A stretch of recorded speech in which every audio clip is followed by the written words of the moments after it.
Thank you very much. Deputy Speaker Abhidam Chairman Masidiri Bithang Sardar SDO Memo Onorodh Janaisu. I would like to please ma'am. সভাত উপস্থিত থকা সন্মানীয় বিশিষ্ট ব্যক্তিসকল আৰু লগতে অসমৰ বহু হেইখন জিলাত আমাৰ আনুষ্ঠানিক কাৰ্যসূচী উদ্বোধন কৰিলে।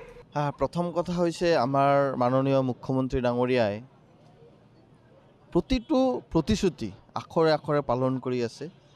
ৰাইজৰ যি দুৰৱস্থা তাৰে পৰা উঠাই অনাৰ কাৰণে যিমানখিনি চেষ্টা মাননীয় মুখ্যমন্ত্ৰী ডাঙৰীয়াই কৰি আছে। যোৱা বছৰৰ প্ৰায় আমি 43,000 আমি ৰেচন কাৰ্ড বিতৰণ কৰিবলৈ সক্ষম হৈছিলোঁ বিজনী সমষ্টিত, আৰু এইবেলিও আমি প্ৰায় 10,000 হিতাধিকাৰীক ৰেচন কাৰ্ড দিবলৈ সক্ষম হৈছোঁ। আৰু কিছু ৰেচন কাৰ্ড হয়তো আমাৰ তেনেকুৱা হিতাধিকাৰী থাকি গৈছে যিটো আমাৰ তেওঁলোকে পাবলগীয়া।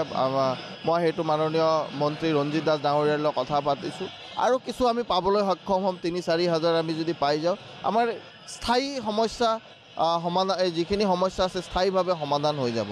মই আশা ৰাখিছোঁ নিশ্চয়কৈ আমাৰ জনসাধাৰণে এই যি সুবিধা এই সুবিধা লৈ যথেষ্টখিনি উপকৃত হ'ব, আৰু আমি নিজেও এজন জনপ্ৰতিনিধি হিচাপে ৰাইজৰ হকে কাম কৰি পেলাই নিজকে ধন্য অনুভৱ কৰিম। তো মই আশা কৰিছোঁ যে আমাৰ এই সমস্যাখিনি অকল এই সমস্যা নহয়, বিভিন্ন সমস্যা আমাৰ মাননীয় মুখ্যমন্ত্ৰীৰ নেতৃত্বত সমাধান হৈছে আৰু হ'ব, সেই আশা মই নিশ্চয়কৈ ৰাখিছোঁ।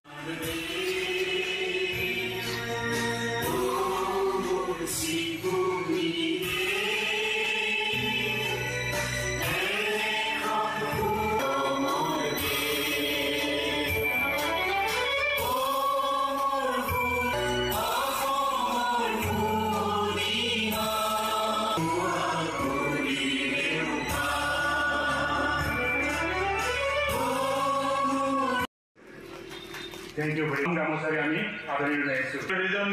Deputy Speaker Abhidam Chairman Masidiri Bithang Sardar SDO Memo Onorodh Janaisu.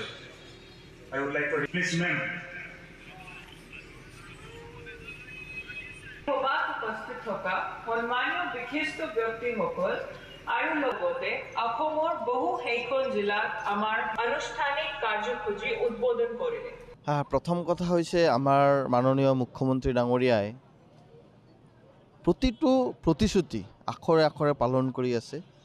ৰাইজৰ যি দুৰৱস্থা তাৰে পৰা উঠাই অনাৰ কাৰণে যিমানখিনি চেষ্টা মাননীয় মুখ্যমন্ত্ৰী ডাঙৰীয়াই কৰি আছে।